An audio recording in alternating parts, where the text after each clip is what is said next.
shopping center na cidade do Recife. Vai começar a ser construído outro. Está se construindo ali no Pina, que vai ser o maior shopping center do Norte e Nordeste, que vai gerar 7.500 empregos a partir de outubro. Vamos ter a ampliação do Taruna, que vai gerar 1.200 empregos a partir de dezembro.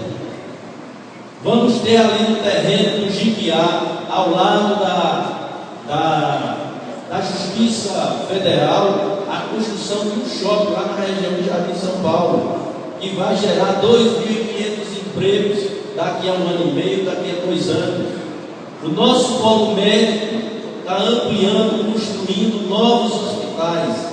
Inaugurou-se no ano passado, o Hospital Português vai ampliar a sua participação.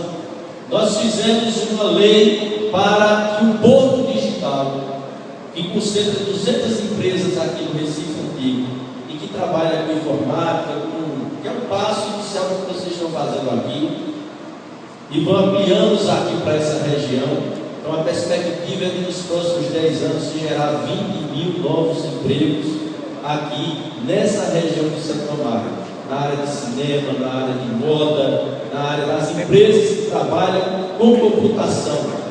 O nosso comércio está crescendo, a nossa construção civil cresceu 30% dos empregos no ano passado. Nós temos aqui várias possibilidades a partir das empresas que estão se instalando em Pernambuco, porque quando a Fiat se instalar lá em Goiânia, ela vai precisar de muitos serviços que serão feitos aqui na cidade do Recife. Então nós